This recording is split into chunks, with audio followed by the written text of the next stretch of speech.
अगर ब्राह्मणों का इस सरकार में अगर कुछ भला होता तो विधायकों को मीटिंग करने की जरूरत नहीं पड़ती। जब मुलायम सरकार थी या मायावती जी की सरकार थी, ब्राह्मणों से चप्पलें तक उठवाई गई हैं। कि समाजवादी पार्टी ने ब्राह्मणों का कभी सम्मान नहीं किया है। अखिलेश यादव जो पीडीए है, इनका सिर्फ दिखावा है।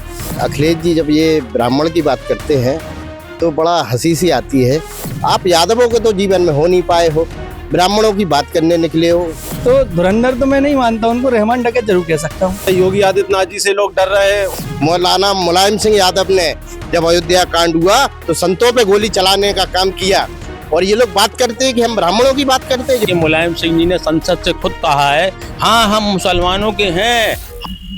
नमस्कार, मैं संगीता राजभर और इस समय हम मौजूद हैं झांसी के रानी लक्ष्मीबाई पार्क में। आप देखना शुरू कर चुके हैं एशियन न्यूज के डिजिटल प्लेटफॉर्म को। बात आज राजनीति की होगी। बात अगर हम यूपी की राजनीति की करें तो अखिलेश यादव राजनीति के धुरंधर हैं, और जहां बात उनके फायदे की आती है, मुद्दे को लपकने में जरा भी देर नहीं करते। बीते दिसंबर में हुई ब्राह्मण विधायकों की बैठक के बाद कई तरह के कटाक्ष विपक्ष से निकल कर आए, और अखिलेश यादव भी इस मुद्दे पर जमकर खेलते नजर आ रहे हैं। जहां वे ब्राह्मणों को शिवपाल यादव न्योता दे रहे हैं कि वे जो भी दुखी ब्राह्मण हैं वे उनकी पार्टी में आ सकते हैं, वहीं दूसरी ओर सपा इसको गोल्डन चांस के रूप में देख रही है, क्योंकि ब्राह्मण जो है 14 से 12% वाला समाज है, और इसका शहरी से ग्रामीण दोनों ही अंचलों में अच्छा खासा रुख देखने को मिलता है। और राजनीति में अगर हम वोटर्स की बात कहें तो एक अच्छा खासा असर किसी भी चुनाव पर ये समाज डालता है। तो आज हम इसी मुद्दे को लेकर झांसी की जनता के समक्ष हैं, और आइए हम इनसे बातचीत करते हैं और जानते हैं कि अखिलेश यादव इस मुद्दे को किस प्रकार ले रहे हैं। क्या ब्राह्मण समाज और बीजेपी बनाम जिस तरह से उत्तर प्रदेश में चल रहा है, कितनी हकीकत है और कितना फसाना है। क्या नाम है सर आपका? संजीव अग्रवाल लाला। संजीव जी, जिस तरह से उत्तर प्रदेश की सियासत में अभी सरकार बनाम ब्राह्मण चल रहा है, तो कितनी हकीकत है और कितना फसाना है? देख लिए अखिलेश जी जब ये ब्राह्मण की बात करते हैं तो बड़ा हंसी सी आती है कि जिन्होंने अपनी सरकार में कभी ब्राह्मणों के लिए कुछ किया नहीं। और कुछ दिन पहले एक मीडिया कर्मी से भी वो कह रहे थे कि ये मिश्रा है ना, ये भारतीय जनता पार्टी का एजेंट है। जब अगर इस तरीके की सभ्यता पूर्व मुख्यमंत्री यूज करता हो, अपनी भाषा लैंग्वेज ऐसी यूज करता हो, तो ब्राह्मणों को क्या चीज होगा। और उनके सरकार में आप उनसे ये पूछिए कि आपके प्रमुख दायित्व पे संगठन के अंदर कितने जिलाध्यक्ष आपने आज तक ब्राह्मण बनाए। आप यादवों के तो जीवन में हो नहीं पाए हो, ब्राह्मणों की बात करने निकले हो, जिसके लिए आपने कभी भी कुछ नहीं किया है सिवाय ब्राह्मणों के उत्पीड़न के। तो क्या लगता है, अभी जिस तरह से बयान सपा विधायकों के भी निकल के आ रहे हैं कि अगर भाजपा जो है इतनी ही ब्राह्मण हितैषी है तो क्यों भाजपा अधिकारियों के ट्रांसफर हो रहे हैं, क्यों ब्राह्मण लोगों के जो है एनकाउंटर हो रहे हैं, तो क्या लगता है किसकी ओर इशारा है एनकाउंटर से? देखिए, मेरा नाम धीरज है, और ब्राह्मणों का एनकाउंटर तो हुआ है, तो साथ में और भी लोगों का एनकाउंटर हुआ है। कोई द्वेष भावना से किसी का एनकाउंटर नहीं हुआ है। जो गलत है, अपराधी है, तो अपराधी का ही एनकाउंटर होगा, अन्य किसी का एनकाउंटर तो हो नहीं सकता। हमारे साथ क्षेत्रों में भी तमाम ब्राह्मण हैं, तमाम अन्य समाज के भी लोग रहते हैं, तो उनका तो एनकाउंटर नहीं हुआ ना। जो गलत है उसी का एनकाउंटर हुआ। तो इसमें ब्राह्मण और सामाजिक नहीं कुछ कोई नहीं कहलाता। जैसे आतंकवादी का कोई मजहब नहीं होता है, ऐसे ही गुंडेगर्दी का कोई मजहब नहीं है, कोई कुछ नहीं है। योगी जी के लिए सब एक है। गलत है तो गलत है, जो सही है तो सही है, उसके लिए कोई तकलीफ नहीं है, ना ही किसी को गलत किया है योगी जी ने। सही साफ सुथरे आदमी सभी के लिए। हमारे साथ रोहित गोठनकर जी भी हैं, हम इनसे पूछते हैं। सर, जिस तरह से अभी एक हवा चल रही है ब्राह्मण बनाम सरकार, तो क्या है, हवा है या हकीकत है, फसाना है? पहली बात तो ऐसी कोई हवा नहीं है, विरोधियों द्वारा फैलाई हुई अफवाह है। क्योंकि अभी 2024 लोकसभा के बाद जिस तरह विपक्ष की हवा निकली है, तो उन्हें बड़ा डर है कि कुछ हो ना, कि ब्राह्मणों का नहीं है। पहली बात तो भारतीय जनता पार्टी सर्व समाज की पार्टी है, किसी एक विशेष वर्ग की पार्टी नहीं। रही बात अभी ब्राह्मणों के एनकाउंटर की, अपराधी किसी भी जाति का हो, किसी का धर्म है तो अपराधी अपराधी होगा। उसको मिट्टी में मिलाने का काम हमारी सरकार ने किया और आगे भी करेगी। तो अपराधी की कोई जाति नहीं होती, कोई धर्म नहीं होता, कोई देव अपराधी अपराधी रहता है। तो क्या लगता है जिस तरह से एनकाउंटर की बात सामने निकल कर आ रही है, तो ये किसी विशेष एनकाउंटर और व्यक्ति विशेष की बात थी? सबसे पहले तो मैं आपके चैनल के माध्यम से संपूर्ण विपक्ष को ये बताना चाहता हूं कि जो बांटने की राजनीति विपक्ष करता आ रहा है, इस तरह की राजनीति अब नहीं चल पाएगी। सभी समाज के लोग, बाकी ब्राह्मण की आप बात कर रहे हैं तो ब्राह्मण बहुत समझदार है और ब्राह्मण देश के विकास में हमेशा अपना योगदान दिया है। और आदरणीय प्रधानमंत्री मोदी जी और देश के और प्रदेश के यशस्वी मुख्यमंत्री योगी आदित्यनाथ जी के शासन में जो विकास का कार्य चल रहा है उसमें ब्राह्मण पूरा उनके साथ है। और मैं आपके चैनल के माध्यम से विपक्ष को बताऊंगा कि ये बांटने और काटने की राजनीति खत्म करें और विकास के रथ पे जो चल रहा है, प्रयास चल रहा है भाजपा का, उसमें संपूर्ण जाति अपना सहयोग करने के लिए तत्पर है। धन्यवाद। अखिलेश को राजनीति का धुरंधर माना जाता है और वे मौका लगते ही मुद्दों को लपक लेते हैं, ऐसा उनके लिए एक विशेष बात कही जाती है। तो क्या लग रहा है इस बार भी उन्होंने ब्राह्मण मुद्दा लपक लिया है? पहले तो आप ये कह रहे हैं राजनीति का धुरंधर माना जाता है, तो धुरंधर तो मैं नहीं मानता, उनको रहमान डकैत जरूर कह सकता हूँ। बड़ी बात कह रहे हैं आप। हाँ, तो क्या हुआ? धुरंधर कौन थे? धुरंधर थे हमारे कैप्टन मुकेश शर्मा जी, जो कि स्पाई बनकर पाकिस्तान में जाकर पूरी पाकिस्तान को हिला के आ गए। धुरंधर वो थे। अखिलेश जी धुरंधर कहाँ हुए? तो और रही बात ब्राह्मण मुद्दे की, तो जिनका एनकाउंटर हुआ था, जिनके ब्राह्मण के एनकाउंटर की बात की जा रही है, उन्होंने जो 6 पुलिस वालों के परिवार को बर्बाद कर दिया, उन 6 पुलिस वालों को मारकर कुएं में ढकेल दिया, ऐसे गोलियां मारी जैसे कि एक इंसान को इस तरीके से करके उसकी पैरवी भी अब अखिलेश यादव जी कर रहे हैं, सिर्फ कुछ जाति विशेष का वोट लेने के लिए। तो इससे उनकी मानसिक प्रवृत्ति समझ में आती है, दिखाई देता है कि वो किस प्रवृत्ति के व्यक्ति हैं। तो मैं तो उनको धुरंधर तो नहीं मान सकता और कैप्टन मुकेश शर्मा जी की भी जगह उनको नहीं दे सकता, लेकिन रहमान डकैत जरूर कह सकता हूँ। रहमान डकैत की उपाधि झांसी वासियों ने अखिलेश यादव को दी। हालांकि ये बड़ी बात है, अब देखने वाली बात होगी कि ये मुद्दा कहां तक जाएगा। हमारे साथ और भी लोग मौजूद हैं, हम जानना चाहेंगे कि जिस तरह से अखिलेश जी ने ब्राह्मण के मुद्दे को उठाया है और शिवपाल जी ने इससे पहले ही ऑफर दिया कि जो लोग दुखी हैं वे हमारे पास आ सकते हैं, इसको किस प्रकार से देख रहे हैं? देखिए, मैं सबसे पहले तो हमारे संदीप भाई ये कह रहे थे कि समाजवादी पार्टी ने ब्राह्मणों का कभी सम्मान नहीं किया है।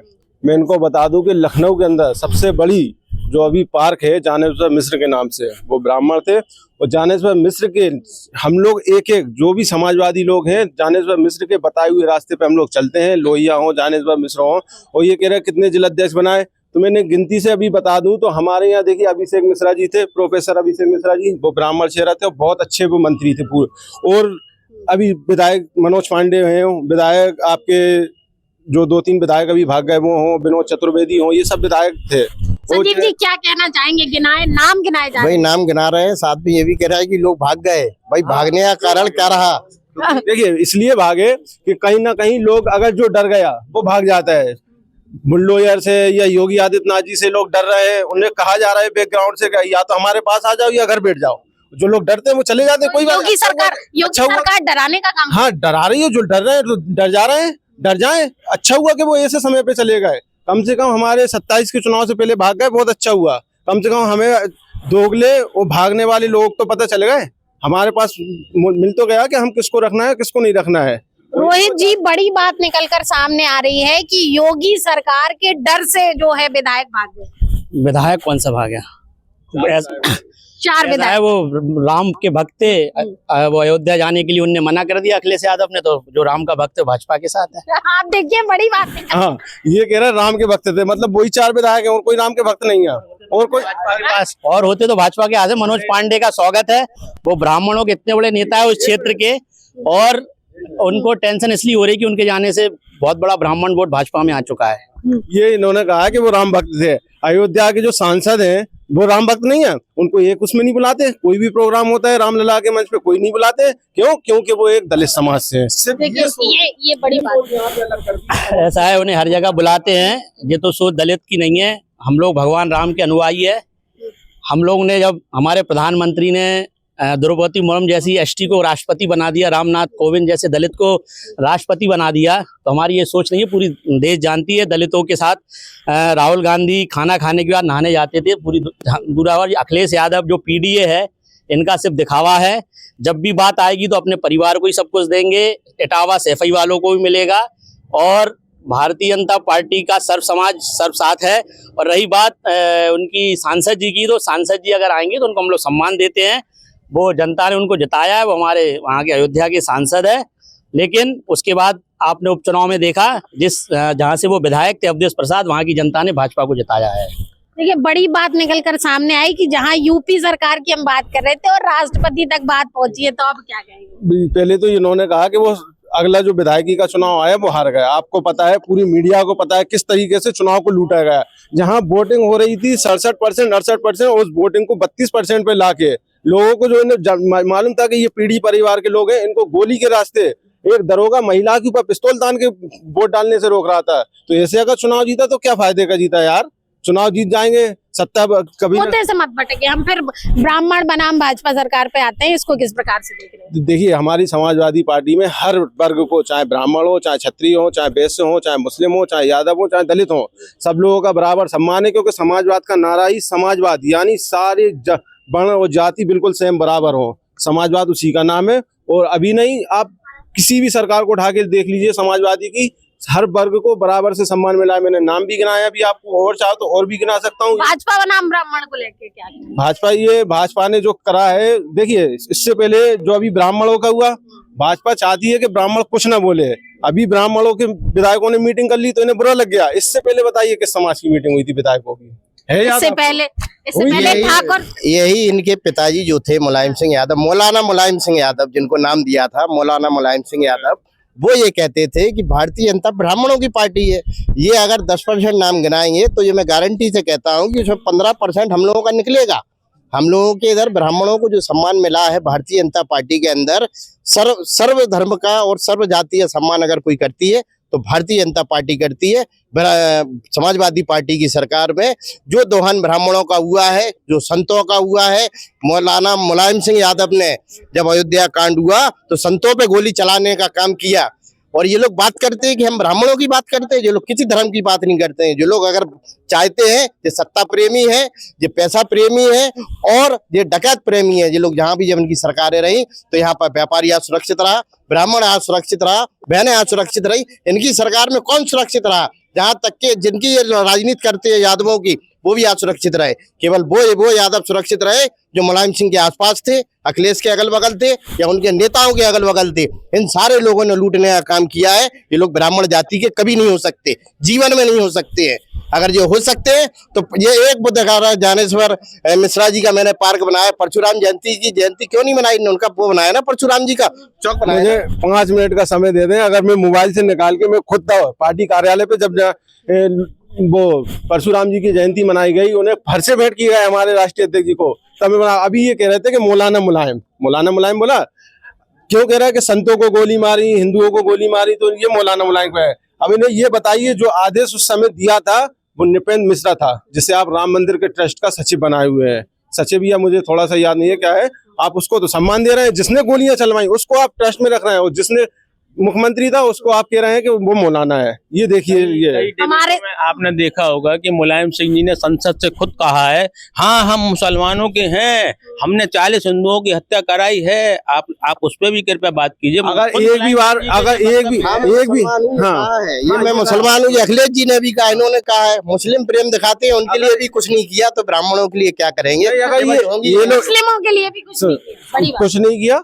सबके लिए किया है बराबर। ये जरूरी नहीं है कि ये आपको सिर्फ व्हाट्सएप से या के प्रोपेगेंडा फैला दिया कि ये मुस्लिमों के, ये व्हाट्सएप यूनिवर्सिटी का प्रोपेगेंडा है। वही बताते हैं कि ये सब ब्राह्मणों के विरोधी हैं। कोई एक काम बताइए ना, ब्राह्मणों के किस विरोध में किया? अगर ब्राह्मणों का इस सरकार में अगर कुछ भला होता तो विधायकों को मीटिंग करने की जरूरत नहीं पड़ती। देखिए बड़ी बात निकल कर आ गई कि अगर विधायकों ब्राह्मणों के साथ नाइंसाफी ना की जाती तो बैठक करने की नौबत क्यों ही आई? हमारे साथ आधी आबादी को संभालने के लिए आप देख सकते हैं, जहां एक और पूरा पुरुष वर्ग है, वहां हमारे साथ एक ऐसी जाबाज महिला भी है जो पूरे आधी आबादी का नेतृत्व कर रही है। हम इनसे जानना चाहेंगे, मैम क्या लग रहा है, वाकई ब्राह्मण बनाम भाजपा सरकार चल रहा है? देखिए, मेरा नाम सीमा चौबे है। भाजपा बनाम ब्राह्मण का तो मुझे नहीं पता, लेकिन हाँ मुझे इतना पता है कि ब्राह्मण अब आज के समय में जागरूक हो गया है। उसे ये चीज समझ में आ गई है कि उसे किसका साथ देना चाहिए और किसका नहीं देना चाहिए। ये जो हमारे भाई साहब कह रहे हैं ना कि ब्राह्मणों के साथ ऐसा किया वैसा किया, जहां तक मैंने न्यूज पढ़ी है या मैंने सुना है, मैं ज्यादा राजनीति के इसमें नहीं जाती हूँ, लेकिन मैंने जहां तक सुना है, जब मुलायम सरकार थी या मायावती जी की सरकार थी, ब्राह्मणों से चप्पलें तक उठवाई गई है, क्योंकि वो ऑफिसर क्लास के थे, उन्हें सल्यूट नहीं किया तो उन्हें चप्पलें तक उठवाई गई है। तो ये चीज तो ये बोल ही नहीं सकते कि इन्होंने ब्राह्मणों का सम्मान किया है। ठीक रही दूसरी बात, मुझे ये लगता है कि लेडीज को जो सुरक्षा आज के समय में यूपी सरकार में मिल रही है वो अभी तक कभी नहीं मिली। जब देखो, जब लड़कियों को उठा के ले जाते थे, घर से उठा के ले जा रहे हैं, उनके साथ जबरदस्ती की जा रही है। अगर कोई लड़की या कोई औरत हिम्मत करके केस करती थी, क्योंकि इनकी सरकार थी, तो ये लोग पुलिस पे दबाव बनाते थे कि वो रिपोर्ट ना लिखी जाए, उनको धमकी दी जाती थी या उनको मारने की दिया जाता था, उनकी फैमिली को धमकी, तो बेचारे वापस हो जाते थे। तो ऐसे कई केसेस हैं जो सामने ही नहीं आए। आज ये जो बोल रहे हैं विकास दुबे का इनकाउंटर हुआ है या जो ब्राह्मणों ने सभा की, आप मुझे ये बता दीजिए, ब्राह्मणों ने मीटिंग करी, तो ये जरूरी है कि हम लोग जो मीटिंग कर रहे हैं वो हम ब्राह्मण समाज को लेके नहीं कर सकते, औरतों के लिए नहीं कर सकते? क्या हम सिर्फ बीजेपी की राजनीति के चक्कर में वो मीटिंग कर रहे हैं? ये इनकी ये सोच कैसे हो सकती है? पहले ये अपनी सोच तो बदले। इनकी सोच ही सही नहीं है तो ये दूसरों को कैसे बोल सकते हैं? क्या मुद्दा लपकने का काम किया जा रहा है? मुद्दा लपकने का तो कोशिश की जा रही है, क्योंकि उन्हें ये पता है कि यूपी में 50%, अगर 40% भी अगर मैं मानूं तो ब्राह्मणों के वोट उनको चाहिए है, क्योंकि अभी तक उनको मिल रहे थे, लेकिन अब उनके वोट कट रहे हैं, तो उस चीज से उनको डर लग रहा है। तो वो डर को कैसे अपना दिखाएंगे ना, तो इस चक्कर में वो कर रहे हैं। बिल्कुल, सीमा जी की बात से गुरेज नहीं किया जा सकता। साल 2012 की सरकार हो या फिर उससे पहले मायावती जी की सरकार हो, दोनों ही सरकारों को बनाने का काम ब्राह्मण समाज ने किया था और काफी हद तक ये वोट जो है इन सरकारों के पक्ष में देखने को मिला। अब क्या लग रहा है रोहित जी, 2027 में ब्राह्मण क्या भटक रहा है? वैसा ब्राह्मण ना भटक रहा है। ब्राह्मण बहुत प्रबुद्ध वर्ग से आता है और आप देखना कि ब्राह्मण तो हमें मिलेगा ही, हमको 70% वोट भाजपा को मिलेगा। ये बात ब्राह्मण, पहली बात तो हम लोग जातिवाद की राजनीति नहीं करते, समाजवादी पार्टी करती है, दलित पिछड़ा अगड़ा भगड़ा हम लोग तो बात करते हैं। मोदी जी कहते हैं कि भारत हमारा परिवार है और हम लोग 100 करोड़ की अगर रोड बनती है तो उसमें हिंदू भी जाता है, मुसलमान भी जाता है, तो इसमें विकास में कोई भेदभाव नहीं है और ब्राह्मण भाजपा के साथ है। झांसी के विधायक ब्राह्मण है, झांसी के सांसद ब्राह्मण है, झांसी के एमएलसी ब्राह्मण है, झांसी के पूर्व अध्यक्ष ब्राह्मण रहे, तो ब्राह्मणों को तो झांसी में इतना मिला है, झांसी तो ब्राह्मणों से ही है, तो झांसी से ब्राह्मण तो खुश है। तो झांसी की जो चिंता है पूरे प्रदेश में भी ब्राह्मण खुश है। आप देखिए हमारे पंडित अटल बिहारी वाजपेयी, तो क्या सपा टैरो कार्ड खेल रही है ब्राह्मण और समाजवादी पार्टी के पास कुछ बचा नहीं है। इस बार अखिलेश यादव की साइकिल पंचर होने वाली है, तो अखिलेश, अब राजनीति में कुछ ना कुछ तो करना पड़ता है, नहीं करेंगे तो उनके कार्यकर्ता ऐसे बोल थोड़ी पाएंगे। उनके कार्यकर्ताओं को भी तो हवा देनी, इसलिए तो बोलने बेचार है। समाज उनसे ही तो है, लॉलीपॉप थोड़ी देते हैं 2 करोड़ या अनभक्त थोड़ी बनाते हैं व्हाट्सएप यूनिवर्सिटी से। अभी हमारी आदरणीय बहन जी कह रही थी कि लड़कियां, जो पिछली सरकारें थी, लड़कियां औरतें महिलाएं मतलब सुरक्षित नहीं रहती थी। आप लोग एक भी सबूत के साथ नहीं दिखा सकती हो। मैं भी बताता हूँ, देखिए कुलदीप सिंह सेंगर विधायक है इनका, उस लड़की को उसका साथ रेप हुआ, उसको बचाने के लिए क्या क्या हो रहा है, उसके लड़की के बाप को मार दिया गया। बहन जी, आप उसके खिलाफ आवाज उठाइए। मैं कह रहा हूँ, आप एक महिला हैं। उठाने की बात नहीं है, आप ये बोल नहीं सकते कि सबूत नहीं है। सबूत आपकी सरकार के टाइम पे भी आए थे, लेकिन आप लोगों ने दबाव डाला, आप लोगों ने हत्याएं करी। ये तो बोलिए मत कि आपने किसी लड़कियों का रेप हुआ नहीं है, आपके समय लड़कियां किडनैप नहीं की गई है। तो दूसरी बात, आप लोग जो ये बोल रहे हैं ना, सभी आज तो कुलदीप सेंगर का आपने नाम ले लिया, उनके सबूत आ गए सामने, इसलिए आप नाम ले रहे हो। आप लोगों के टाइम पे क्या हुआ है? आप लोगों के टाइम पे तो नाम ही नहीं, सुनिए, जब थे ही नहीं तो क्या निकल थे ही नहीं, बोल रहे हो आप, ऐसे कैसे बोल रहे हैं? ठीक है, बता रहा हूँ, एक भाजपा का जो वो था जिलाध्यक्ष, वो पकड़ा गया था। अब मैं तो ऐसी बातें कह भी नहीं सकता जो चीजें देख रहा हूँ, क्योंकि ये समाज के खिलाफ होती है। क्योंकि इन्होंने, मोदी जी ने नारा दिया था बेटी बचाओ बेटी पढ़ाओ, तो पता है किससे कहा था? उन्होंने कहा था भाजपा विधायकों से बेटी बचाओ, ये नारा था उनका। पूछ के बताया था ना, आपसे पूछ के बताया था उन्होंने कि भाजपा से, मोदी जी ने इनसे पूछ के बताया था कि भैया भाजपा से बेटियों को बचाओ, सपा से बेटियों को नहीं बचाओ। ठीक है, ये इनका नारा है। ठीक है, लड़कियों की इज्जत करना इनको आता है, लेडीजों से कैसे बात की जाती है इनको आता है। इनके ऑफिसर्स में जब ऑफिस में जाते थे तब लेडीजों से किस तरीके से बात की जाती थी, किस तरीके से सम्मान किया जाता था, ये इनको पता है। आज के समाज में आज हम लोग लेट जाते हैं, किसी भी लेडीज किसी भी ऑफिसर्स में या कहीं पे भी हम अगर खड़े हैं तो लेडीज को हमें को बैठने के लिए जगह दी जाती है, हमें सम्मान दिया जाता है, हमसे पहले पूछा जाता है कि आपका कारण क्या है, क्यों आई है, क्या प्रॉब्लम। इनके समय में तो जाओ लेडीज को पहले यूज कैसे कर ले, उनका उपयोग कैसे हम कर सकते हैं वो सोचते थे ये लोग। अकेले कमरे में बुलाया जाता था। अब मैं नाम नहीं लेना चाहती क्योंकि मैं नाम लेके किसी को बदनाम नहीं करना चाहती, जैसे ये नाम ले रहे हैं तो मुझे नाम लेके कोई शौक नहीं है किसी का, लेकिन मैं सिर्फ इतना जानती हूँ कि मुझे पता है कि लेडीज आज के समय में जितनी सुरक्षित पूरे यूपी में, झांसी की बात नहीं करूंगी, मेरी शादी 2002 में यहाँ पे हुई है। जब मैं जिस समय में झांसी में आई थी तब यहाँ पे इतना लेडीजों को डर था कि मेरे घर में खुद 7 बजे के बाद हम लोग बाहर नहीं निकलते थे। आज मैं जो इतनी खड़ी हूँ कॉन्फिडेंस के साथ आप लोगों से बात कर रही हूँ, या मैं अपनी जो गाड़ी लेके घूम लेती हूँ रात में 10 बजे 12 बजे तक मेरे बच्चों के साथ में शादियों ब्याह से आती हूँ, मैं क्यों आती हूँ?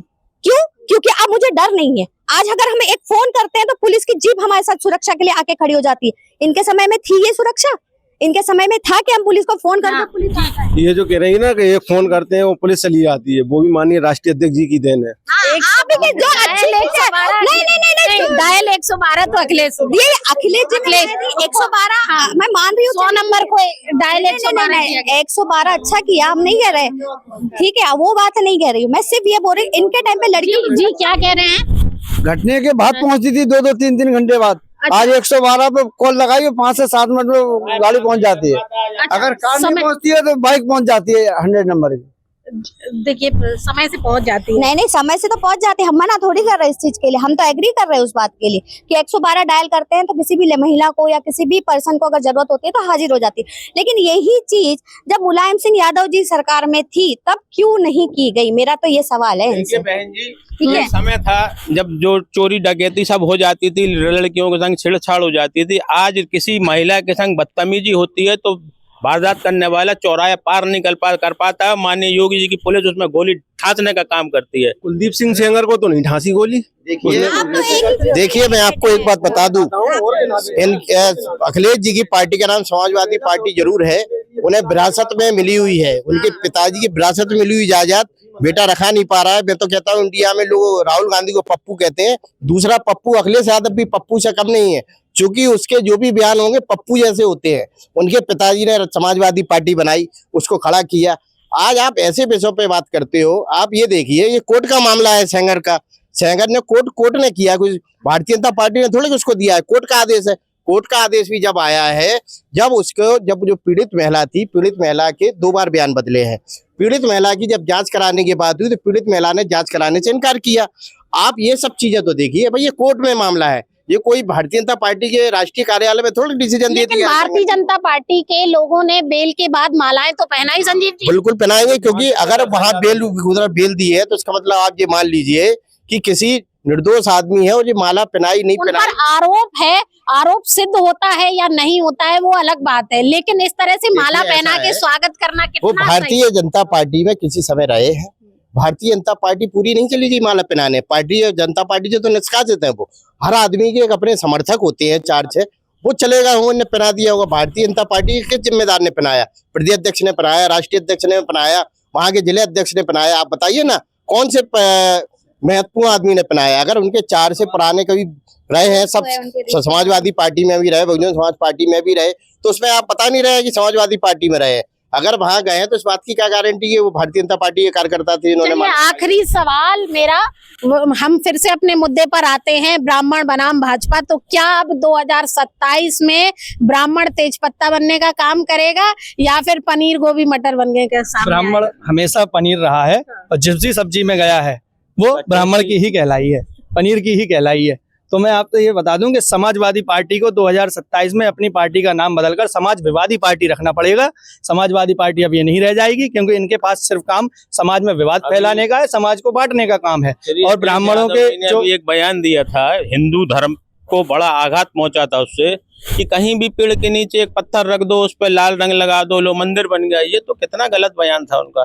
भाई ऐसा नहीं बोलना चाहिए। ये तो प्रदेश, आप इतने बड़े शीर्ष नेतृत्व पे हैं, ये बयान नहीं देना चाहिए था उन्हें। किसी एक उसके लिए, वोट बैंक के लिए, मतलब हिंदू समाज का ही उन्होंने कर दिया। आपको केसरिया लगा रहे तो अखिलेश जी बोल रहे हैं, मुस्लिम धर्म में अगर हरा कलर पोत दिया उस पर नहीं बोल रहे हो। झांसी में गुलाम गोश्त खां की मूर्ति हरी कर दी, कभी तोपची लोग कभी पहने हरे कपड़े, काले कपड़े पहने हैं।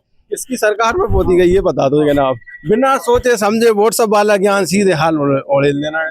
किसकी ये लोग तो हर चीज करने के बाद मुखरने की आदत है इन लोग की। अगर आप सरकार की बात कर रहे हो तो सेंगर जी का मैटर किसकी सरकार में? एक मिनट सुनिए, इन्होंने कहा है कि हरे रंग से पोती गई है। हमारी सत्ता गए हुए 2017 से आज 26 है, 9 सालों से ऊपर हो चुके हैं समाजवादी पार्टी की, और 9 साल पुराना कलर है क्या ये बता दीजिए। देखिए आप ये मान लीजिए इनको कि इनकी सरकार अब तो आने वाली नहीं है, तो ये वही बात कहते रहेंगे। चूंकि 65 साल कांग्रेस ने राज किया, ये कांग्रेस के सहयोगी दल है। हाँ, ये कह रहे हैं कि इनकी सरकार आने वाले, अंग्रेजों को भी यही लगता था कि हम देश छोड़ के कभी नहीं जाएंगे, उन्हें भागना पड़ा, ऐसे ही आपका भी होगा, आपको भी छोड़ के भागना ही तो पड़ेगा। ये सज्जन कह रहे हैं अंग्रेजों को लगता था, ऐसी समाजवादियों को लगता था कि हमारी सरकार नहीं जाएगी, जनता को लूटते रहो। जब जनता भागी हुई तो जनता हो गई, हमारी गलत फहमी थी, हमें दूर हो गई। अब इनके अंदर जनता ने लगातार 2 बार सरकार बनवा के उत्तर प्रदेश में जो भारतीय जनता पार्टी का सर गर्व से ऊंचा किया है, उस बात से बड़ा ही तकलीफ है अन्य पार्टियों को कि 2 बार लगातार सरकार कैसे बन गई और तीसरी बार भी बनने जा रही है। मैं बिल्कुल गर्व से कहूंगा ये बात। कांग्रेस की सरकार तो 60-65 साल तक रही, बनती रही, वो भी चले गए। ये कौन से बड़े वाले हैं? ये 10 साल 20 साल 50 साल कांग्रेस ने भी तो देश को खोखला किया है। कांग्रेस ने भी तो देश को खोखला किया है। उन्होंने भी कभी किसी समाज के लिए या किसी के लिए भी हित की बात नहीं करी है और ना कभी किसी के लिए कोई काम किया है। आप जो समाज विरोधी बात कर रहे हैं ना सर, आपके समाजवादी पार्टी में भी कभी ना ब्राह्मण के लिए, ना दलित के लिए, ना यादवों के लिए, किसी के लिए कुछ नहीं किया गया। सिर्फ की गई है तो स्वार्थ की राजनीति की गई है और आप स्वार्थ के लिए ही करते हो, ठीक है? तो आप तो ये थी हमारे साथ झांसी की आम जनता, जिनका आपने रुख सुना और देखा। जिस तरह से ब्राह्मणों ने ये साफ तौर पर तस्वीर साफ कर दी कि 2027 में ब्राह्मण अब केवल तेज पत्ता बनने का काम नहीं करेगा, बल्कि पनीर बनकर सब्जी में मुख्य रूप से निखर कर आएगा और राजनीति में एक अलग छाप छोड़ेगा। झांसी से कैमरा पर्सन राशिद पठान के साथ संगीता राजभर, एशियन न्यूज।